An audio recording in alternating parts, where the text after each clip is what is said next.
Wonder, but what about a diplomatic solution? Could it still be possible? Joel Rubin is an American national security and nuclear policy expert who, as a former Deputy Assistant Secretary of State, served in both the Obama and Bush administrations and worked on a previous nuclear deal with Iran. He spoke to me earlier. The 2015 Iran nuclear deal, the JCPOA, was perhaps the single most difficult diplomatic achievement made by the United States since the end of the Cold War. It was an extraordinary feat of technical engagement, political willpower, policy creativity. It required multiple players and stakeholders. It required international allies.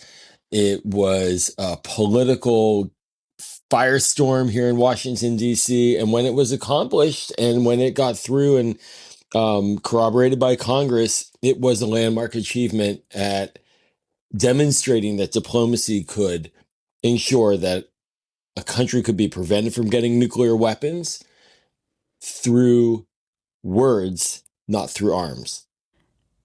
Talk to us, if you can, about some of your Iranian counterparts who you or your colleagues would have been interacting with. Because one of the things that interested me was reading about how they were very conscious to keep Ayatollah Ali Khamenei in the loop almost, so that it had political and social buy-in from an Iranian perspective.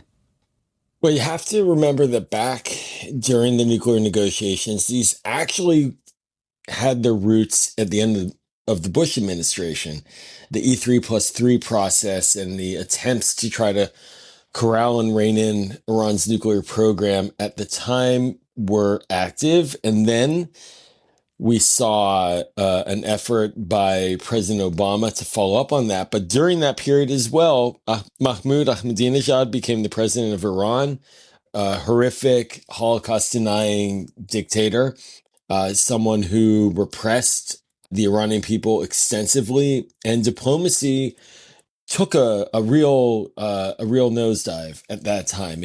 There was really no engagement, and in fact, an acceleration of sanctions by the United States.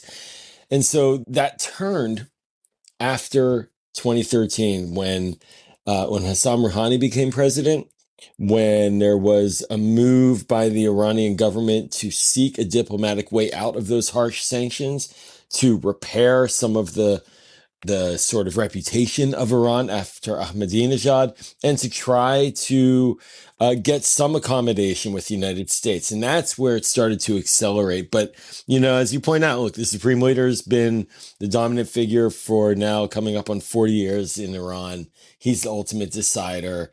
No country is immune from politics, but certainly, and so it's obviously the leaders of the country did have an impact on an operational level for these negotiations, similar to Medvedev negotiating with the United States over the New START agreement when Vladimir Putin was not the president for that 4-year window of calm. But the Supreme Leader is always involved, and he seemed to give an approval to, at that time, what seemed like a fair agreement. And so what, if anything, does all that you learned then tell you about what is happening now and the options in front of now US President Donald Trump? Well, there's a lot of karma tied to the moment that we're in right now, because it was Donald Trump who in 2015 attacked the nuclear deal when he was on the political stump. And then it was Donald Trump in 2018 when he was president who terminated American participation in that deal and effectively rendering it defunct, although limping along into this day. And, when President Obama pushed the deal forward back in 2015, he framed it as a choice between three potential outcomes. One, of course, being this diplomatic arrangement.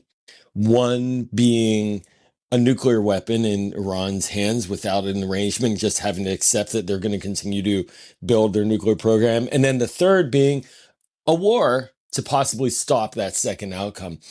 And so he said the way out of that horrible potential outcome of either a bomb or a war is to have a diplomatic arrangement that works and is verified. and he predicted where we are right now. He laid it out. The deal was then destroyed by Donald Trump, and we are now exactly where President Obama predicted we would be when he made that deal 10 years ago because of Donald Trump's actions. So now Trump has to deal with the outcome himself.